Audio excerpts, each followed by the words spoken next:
Right. Good evening. Hope all of you are doing well. Today we're going to be learning Maseches Chagigah Daf Kaf. We're starting about 12 lines or so down with the words Amar Rabbi Yonasan ben Eliezer, and we'll be finishing at the top of Chaf Aleph, Amar Aleph, at the end of a Mishnah. Tomorrow, because tomorrow's blot is particularly short, we are going to learn a blot and a half tomorrow night. Daf Chaf Aleph is very, very short. So we'll learn instead of a Thursday and Shabbos being a blot and a half, we're going to do Wednesday and Thursday a blot and a half. Shabbos will be a drop shorter. We'll have only 45 minutes for the blot, and then we'll be all caught up. And I think we're ready to go. We've been learning about some scaffolded levels of Tuma, the lowest of which is Chulin, followed by Meiser Sheni, and then Truma and Kodesh and Chatas. That's the five rungs that we've been dealing with. And the Chachamim put into place, and we'll see the wisdom of the Chachamim play out in a couple of cases in the times of the Tanaim already. The Chachamim put into place some very strict Chumras. We're going to learn three of these cases now, and then we're going to analyze these three cases to see if they pass muster with some other sources in the Tanaim. So the Gemara says on Daf Chaf Amud Aleph, about 12 lines down, Amar Rabbi Yonasan ben Elazar, here's case number one. Nafla ma'afarto, if a person's hat falls off, hey man, who falls off of him? Amar lechavero tanali, and I say to you, my hat falls off, hey, can you please give me my hat? V'nosnalo, and you pick it up and give it to me. The halacha is tmeya, that hat is considered to be tamei. So seemingly, I cannot trust you in regards to your tahor status as it relates to my clothing. Case number two, Amar Rabbi Yonasan ben Amra. He says, Nischalfu lo kelim shel Shabbos bekelim shel chol v'lavshan. Let's say I wake up very early on Sunday morning. It's dark out, and I don't realize that I put on my Shabbos suit again. So the Gemara has a presumption that we take care of our Shabbos clothes more than we take care of our weekday clothes. A reasonable assumption, I would imagine. We certainly, I don't wear a hat during the week, but for those who wear a hat during the week, you look at the difference between someone's Shabbos hat and someone's weekday hat. The difference is a very thin but consistent layer of dust. We care more about the stuff we wear on Shabbos. So that's why Rabbi Yonasan ben Amram says that if you inadvertently wear your clothes on your Shabbos clothes on Sunday, so then they're automatically tamei. Why? It's a chumra midirabanan. Nothing happened. But the reason why is because you have a bit of hesach hadas. You care more about your Shabbos clothes, and because you think they're Sunday clothes and not Shabbos clothes, so therefore you're treating them less carefully. And the third case, Amar Rabbi Elazar bar Tzadok, Ma'aseh b'shtei nashim chaveros. There are two women who were friends. Shenischalfu lahen kilehen beveis hamerchatz. They went to the beis hamerchatz. This is not a mikvah. They just went to a bathhouse. They had, some type of like shower. What?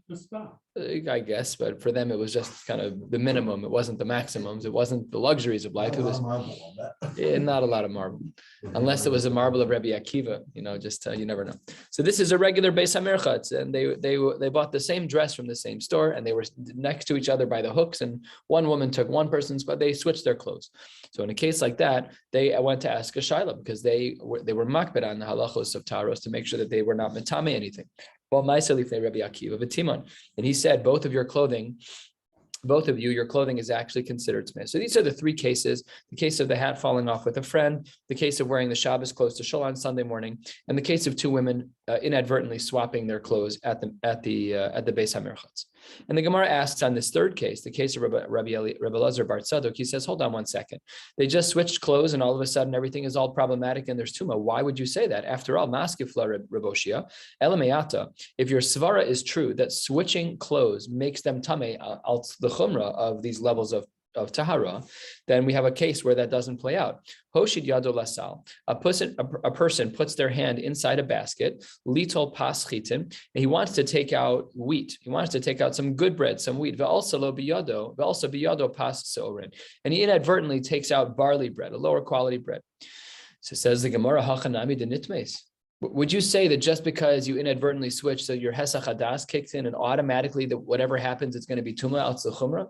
If you want to say that that's true, then we have a brisa that goes in the face of this idea. Of course, it's not going to be tamei because v'atanya hameshamra sachavis bechezkas shel yain. A person has a barrel and they think that it's wine. The nimse shel shemen, and they were wrong. It was actually a barrel of oil.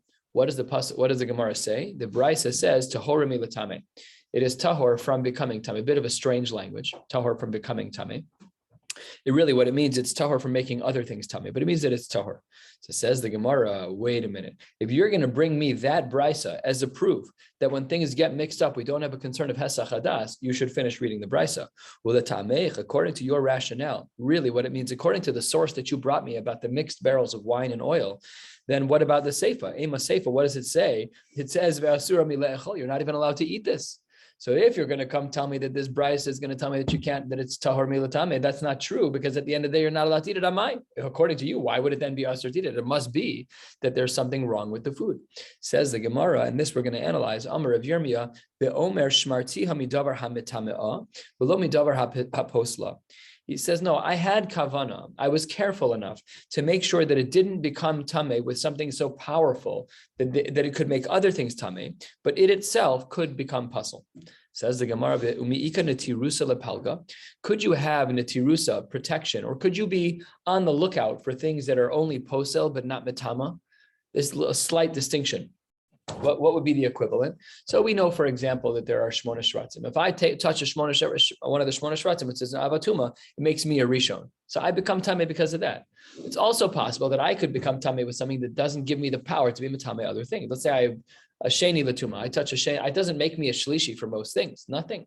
So then that's what the Gemara is saying over here, that the case that we're discussing, where the barrels got mixed up and you thought it was wine, but really it ended up being oil. So yeah, it is possible. Is it possible to only focus on avoiding things that are so powerful in their tuma that it makes the barrel of wine or the barrel of oil metame other things versus making it puzzle? And the Gemara says, yes, we could have this kind of half-seas as it relates to my focus on what I'm watching to avoid tuma. We're a little bit more than halfway down on Chaf and Aleph, and the Gemara says, what's the raya l'davar that I could have a focus on avoiding something becoming tameh to the point that it can be metame others? Says the Gemara v'hatanya. The Brisa writes as follows: Hoshid yadol bisal. If a person reaches up and puts his hand in the basket, v'hasal al ksefo, so it's on my shoulder, and I reach into the basket, below hayabalibo al hamagrefa besochasal, and there's a fork. This is a tool that was actually used when all of the figs would get stuck. They would kind of, like a rake of some kind, like a small rake that would separate the figs as they got stuck together. So the magrefa is inside the basket. My intention was to take something out of the basket, but not the magrefa. Below magrefa. What I wanted to take was that one thing, just the figs. I didn't want to touch the magrefa. Hasal tahor b'hamagrefa tmeya. So the Gemara says that the basket's fine and the magrefa is tmeya. Says the Gemara, why would you say that the basket is tahor? Hasal tahor. Would you really, in fact, say that the basket is tahor? Says the Gemara, sitma hamagrefa l'sal. Once we know that the magrefa, that this separating tool for figs has become tameh, it should make the basket usher.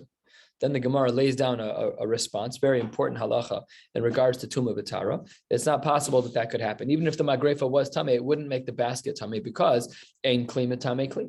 If I have two kalim, one next to the other, and one of them is tameh, the Tumah doesn't automatically transfer. So says the Gemara, fine. If you want to say that the magrefa can't make the basket tameh, but it's touching the food, it should at very least make the figs tameh that are inside the basket. The litma masha b'sal, it should make all of the figs tameh. So Amar Ravina, and this is the mic drop moment for this brisa, because the Gemara verifies this concern that we had. Hey, are you able to have a netirusa lepalga? Are you able to only be concerned about some type of impurities for a food? And the answer is yes. Where do we see that from Ravina? Ravina says 2/3 of the way down, Be'omer shmartiv midavar shemetamo. I did protect this food from that which can make other things tameh, but not from that which can forbid this particular food. So we see that yesh netirusa lepalga, that yes, a person can have only partial intention for protecting a food. Mikol makom, nevertheless, kasha, we have a kasha on our maisa. We started out in our third case of the day, the case where the two women swapped clothing, and we said that they're tameh. Yet here by the barrel, we said that they're tahorin milatame. So that's a question number one. Ve'od, and furthermore, the Gemara asks another question on all three of these cases. What's this other question? So that is a bit lengthier, and let's learn a couple of stories. Mosiv Rabbi Baravua asked the following question. A woman came to ask a shaila from Rabbi Shmuel about Tumah V'Tahara. What was the case? She said, Rebbe, this is a garment that I stitched, that I put together. I sewed it up and I did it b'tahara. I was not a nida, I was not a zava, all is well. But deep in my heart, I wasn't thinking about keeping it tahar. So she doesn't know that she did anything wrong, but she didn't have the intent of actually focusing. This was the injunction that the rabbis put in to make sure that she wouldn't do anything wrong. And with all of the checking, really, with all of the questions that Rabbi Shmuel was asking her in the banter back and forth to verify what the halachic shaila was, Amr lo, she then recalled something, which is, Rebbe, what did she say? Nida mashcha imi bechevel. Oh, you're right, I forgot. There was a woman of mine who was a friend. She was helping me with the yarn, and she was taka a nida. So then the Gemara says, Amar Rabbi Shmuel, Kama gdolim divrei chachamim. How amazing is it? How wise are the chachamim? Shahayu omrim belibo l'shomro tahor, who made the rule that if you're focusing on this thing in your heart, then we can assume that the item is tahor, but ein belibo l'shomro tameh. But if a woman is not focused on whether or not there should be tahara in this case, she'll make an error. They were absolutely right. Shuv Maisa, another story, another similar story that happened with Rabbi Shmuel. Amr lo, a woman approached him and said, Rebbe, Mapa zu aragtiha bitara. This napkin, this small handkerchief, I made it bitara. Velohaya belibi l'shomra. And very similarly, she said, yes, I don't remember anything that I did wrong, but I also didn't have my heart in it. I was just kind of I wasn't thinking about it. I wasn't thinking about Tara. So then he asked a bunch of questions to her. And from the back and forth, with all the questions that Rabbi Shmuel asked her to verify what the question was. By the way, this is the skill of the Rav. The Rav has to know that people don't always ask shilas correctly. There's a way to ask a shilah. And if you don't know how to ask a shilah, it's the burden of the Rav to clarify what the shilah actually is. And sometimes that is really difficult because sometimes people don't even know what to ask. So Rebbe did his job as a posek and he asked a whole slew of questions. And then she remembered, Amr lo, she said, Rebbe, you're right. Nima, there was one thread, nifsikali, that tore in the middle of my sewing this. And what did I do? Ukshartiha bepeh. And I tied a knot with my teeth, right? So she tied it a little bit and she kind of pulled on it with her teeth and her fingers, but she was a nida. And the saliva of a nida is mitama. So says the Gemara, that's what happened. She tied it bepeh. There's a bit of a nuance going on here in the Rishonim that this wasn't at the end of the product. This was before it was the size of 3 tvachim, not by 3 tvachim, but it was still moist when she finished. And then that rope can be metame the whole beged. Amar Rabbi Shmuel, the same line that he said to the other woman, at least we assume it's a different woman. Kama gedolim divrei chachamim. How wise are the chachamim? First of the long lines toward the bottom of the page, 6 lines from the bottom. Shahayu omrim belibo l'shomro tahor, that if a person really does have intention in their heart to maintain tahara, then we trust them. But ein belibo l'shomro tamid, that if a person doesn't have in their heart to protect that from tumah, then in fact it is tamid, because they were right in this case. What do we see with these two cases of Rabbi Shmuel?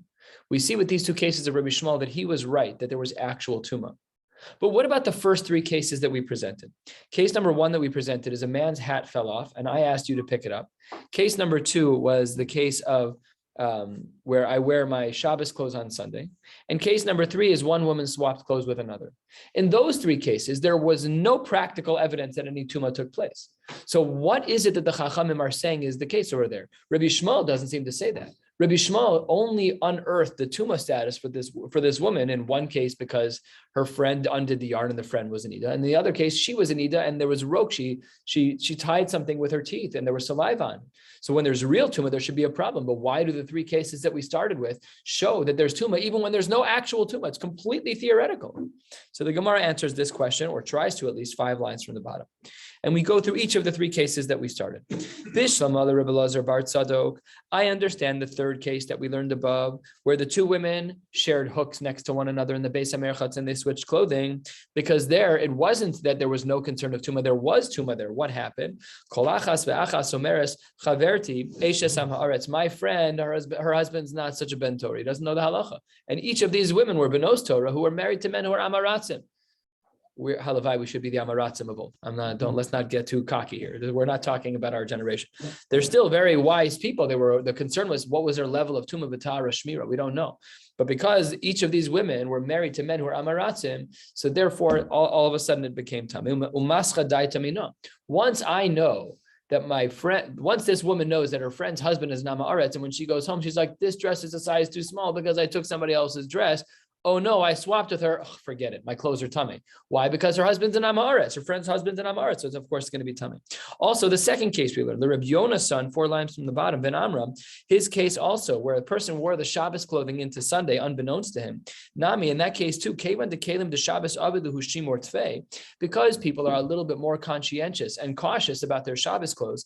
Therefore, once he realizes that he's wearing his, even if he doesn't realize, even if he doesn't realize he's wearing his Sunday is Shabbos clothes, but Lamaisa it's Sunday, he's less careful, and therefore Mesach Daiti Minahu. So that case too. What case do we really not understand? A guy's hat falls on. This happens all the time. Somebody's scarf falls, somebody's glove falls, and as a nice gesture, you reach over and pick it up. All of a sudden, it becomes tameh. So the Gemara says, 2 lines from the bottom, Elo the Rabbi Yona's son Ben Elazar. The first case we learned, where I'm wearing a turban and it falls off of my head, and Navi Lehu Shimur Biyadi Dechabre. Why can't I rely on my friend to pick it up? And why do I have to assume that he's tameh? I understand the other cases. By the case of the women, you would say their husbands are Amei Haaretz. By the case of the Shabbos clothing, there's Shimor Tfei by Shabbos and by weekday. But come on, my glove fell. What is the big deal? So says the Gemara. The Gemara says on the very last line of Chaf Amud Aleph, Amar Rabbi Yochanan Chazaka Ein Adam Mishamer Masher B'Yad Chaveru. Wow. The Gemara says that there's an assumption that you cannot watch my stuff without there being a level of Tuma. Seemingly, my level of Shmira on my items is a better shmira than your shmira on my items. Says the Gemara below. Is that really true? Turning to the top of Chaf Amud Beis, toward the end of the second parak, the Gemara says, V'atanya, I'll show you a case where I rely on my friends and Tuma does not kick in. V'atanya haresha hayu chamaravu po'alav. The camel drivers or the donkey drivers and my workers to unan taros. They're schlepping stuff for me and they're carrying stuff that's taros. It's just me and you. We're hanging out. You're in a different carriage than I am, but you have my taros. So even though the difference between my chariot and yours is approximately a mile, a little bit less than a mile, so says the Gemara, what's the status of the taros? Taharos of tahoros. Oh, so the Brisa seems to indicate that if you're my friend and you're watching my tahoros, what is the din? The din is that they're still tahor. What does that show you? That friends can help friends, unlike the assumption of the Gemara on the bottom of Chaf Amud Aleph. The Brisa continues, although this is not really relevant to us right now. If I say to you, you know what, just go. I got a few things left to do in the house. Take the taharos and go. I'm not traveling 1 mil behind you. I'm coming an hour later. You're on your own. I'll come later. So then the Gemara says, once a person disappear, once you as my friend disappear from my sight, instantly taharos of tameos. So we see that there are times that we rely on friends, and there are times that we can't rely on friends. And asks the Gemara, what is the difference between the Reisha and the Seifa? Ma'ishna Reisha, Ma'ishna Seifa. Why is it that in the Reisha, when I am less than a meal behind you, so then all of my taharos that are with you are tahor, but when I am leaving 20 minutes later and you're way ahead of me, then we say that everything is going to be tamid. So the Gemara responds, Amar Rabbi Yitzchak Nafcha, Reisha b'metahar chamaravu fu'alav lekach. In the first case, I made everybody go to the mikvah. The camel driver, the donkey driver, whoever it is, and all my workers, guys, hop in the mikvah. We're dealing with taharos today. Says the Gemara, well, if that's true of the Reisha, you probably did the same thing in the Seifa. Yachi Seifa Nami. That doesn't make sense. It can't be that the guys in the Reisha of the Mishnah went to the mikvah for taharos and the guys in the Seifa did. And of course they did. Says the Gemara, Ein am haaretz makbid al maga chavero. Yeah, maybe, but these workers are amei haaretz and they are not conscientious about what they touch. Says the Gemara, I don't understand what that means. If in the Seifa you're concerned that he's an Am Haaretz and he touches everything, in the Reish it's the same guys, it's the same workers. They went to the mikvah and they're Am Haaretz. If you're concerned about one thing, you should be concerned about the other. If you're concerned that in the Reisha they went to the mikvah and therefore in the Seifa that they didn't, that doesn't make sense. Of course they both went to the mikvah. So here too says the Gemara, must be that in the Reisha as well, they're touching the food. So says the Gemara, yeah, but the Reisha has something unique going for it. Why is it that in the Reisha, we said the case was that you have to be only a meal distance from my chariot to yours? Says the Gemara, the owner, the person, me, I'm the Ben Torah, and the worker is an Am Haaretz. If I'm traveling behind him a meal, he never knows when I'm going to show up. I might take a shortcut. I might come in galloping in and speed up and catch up to him. He always has a little Yiras Shamayim, and therefore he's not going to mess around. He's not going to touch the taharos if he's tamei. How it says the Gemara, if that's true that he can just show up out of the blue, It should also be true by the seifa. You can show up out of the blue, and then therefore we should assume that it's going to be no problem at all. Yet the seifa still says that if I leave 10 minutes after you, you're way ahead of me. So the halacha should be that it's tummy. Says the Gemara, Kevan de Amar Lahu. Once he says to them, once the Balabais, the Ben Torah says to the workers, Lechu, you guys go. I'm coming later. They know that he's not within reach of them, not by taking a shortcut and not by galloping ahead. He's just very far behind. And Mismach Samcha Daitaihu, all of a sudden they're going to do whatever they see fit, and they may touch the taros and make things tummy. So B'Kitzer, we rejected this idea of the Gemara. We wanted to say that friends can't help friends, and the answer is it really does depend. When there is a little Yiras Shamayim, when I'm within reach of you, and you know that I'm in charge, it's kind of like the principles we have by Hashgacha of Nichnas V'Yotze. So today I did a bris in Champaign, Urbana. And I remember I've done this, there's a Hillel down there. So an Orthodox family down there, they're all part of the community. Everyone after the next had a PhD in something special, everybody. So, and I saw there was an OU, I remember from years ago, there was an OU little thing that says that the food is all kosher. So it happened to have been out of date.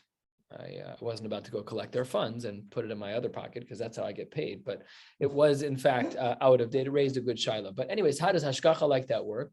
So some places have nichnas v'yotze, like Dunkin' Donuts. They have nichnas v'yotze. They're not there all the time, but there's a little Yiras Shamayim. They can show up at any time. If you have any ingredients in there that are mamish a problem, you'll lose your hashgacha, and they would never want to do this. So that's what nichnas. So here too, nichnas v'yotze. They constantly have a low level of fear, and because of that, when they're within reach, when they're within a meal, that's why we say that we trust a friend over there. But really, we don't trust friends in a vacuum. Hadron alach ein dorshin. This brings us to the end of Perek Sheni Hiratzon. We should finish the rest of Shas together and come back to this page in 7.5 years. Says the next Perek in an opening Mishnah, one that's very similar to the Mishnah that we learned on Daf Yud Ches Amud Beis, a Mishnah that's all about Tuma V'Tara, but in particular focused in on the distinctions between Truma, which is one level of Tuma and Tara, and the level of Kodesh, which has to do with Korbanos, with the meat of Korbanos. There are different levels, and the Kodesh is a higher level. And as we'll see throughout this Mishnah, with about 7 or 8 different examples, we'll finish this Mishnah at the top, and then we'll stop. So let's just learn this Mishnah. We'll learn in the coming days all of the details about this Mishnah. Says the new Perek Shlishi Chomer Kodesh and Chafim Beis, 2/3 of the way down, halfway down actually. Chomer Bakodesh Mi B'Truma. We have more of a stringency with Kodesh, with meat that's for Korbanos Mi B'Truma, from vegetables and produce that have to do with Truma. Shemat Bilin Kelim B'Soch Kelim LaTruma.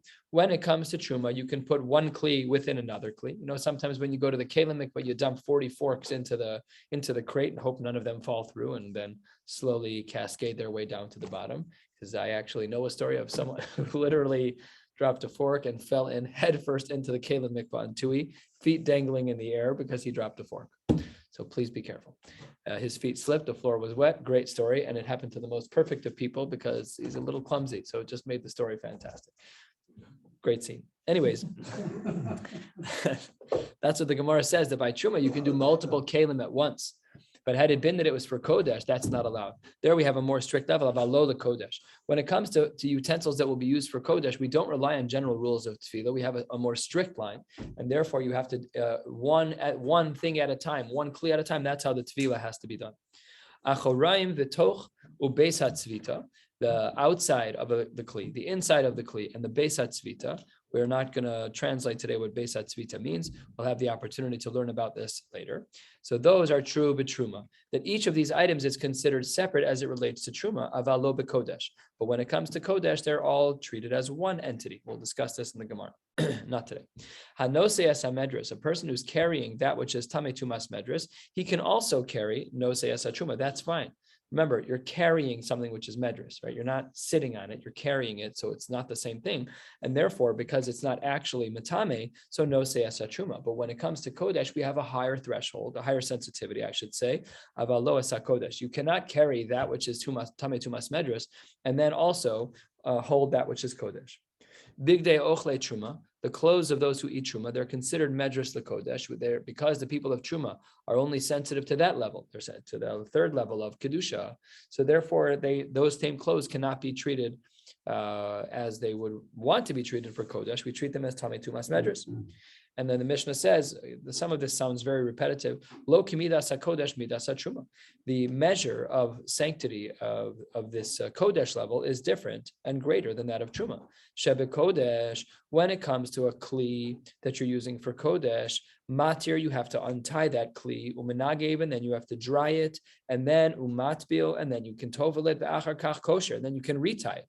Truma, but when it comes to truma, still you have to still tovel everything, but kosher ve'achar kach matbil, but you can still keep everything tied. This comes up as a shaila by chatzitza with hair. Let's say that a woman has to go to the mikvah, but her hair is in dreadlocks, or her hair is in very tight braids. So that's a real shaila. That's a real shaila. So some of the Hasidic poskim, that's where some of the minhagim came for shaving one's head, because we want to make sure that there's no chatzitza of hairs tied in knots. So when women have super curly hair, it's very, very difficult. I know people like this, and they've asked shailas like this. They have to like iron their hair and like really brush it out very carefully, because if the hair is tied in a knot, the Gemara, we learned this. The Gemara says that if the hair is tied in 3 knots, it's not a chatzitza.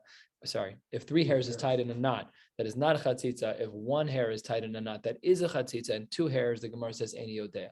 So okay, that's that these are real shailas. So here, what we're talking about is not the type of knot that causes for a chatzitza, because that would just be inherently problematic. So it's loose enough that the water can get there, and therefore it would be kosher in the mikvah. But that level of water access in a tied knot is insufficient for kodesh. Kalim hanigmar mitara. Let's say that a person's making a kli, and once they get to the point when it's actually a kli and therefore susceptible to tuma, so then if it's done bitara, if that makib patish step is done bitara, great, no problem. However, tzrichen tefillah lekodesh. There, it doesn't matter. When it comes to kodesh, we still need to stick it in the mikvah of alo truma. Another distinction. Hakli mitzarif masha b'socho lekodesh. If you have a kli in which there is food that is kodesh, all the pieces are mitzarif. All of them have the same halachic status of alo truma, but that's not true by truma. As well, we know this idea that there is an ava tuma and a rishon latuma and sheni latuma. When it comes to truma, there's also a sensitivity of shlishi latuma, but no other foods really have that. However, when it comes to kodesh is the most sensitive. So let's say that I touch an avatuma, it makes me a rishon. I touch something else, that thing becomes a sheni. I touch something else, that thing becomes a shlishi. So for me as a regular non-kohen, that shlishi is completely irrelevant. But for someone who eats truma, it can be metame in a shlishi. And for kodesh, even a revi, and that's quoted here in the Gemara, 6 lines from the bottom.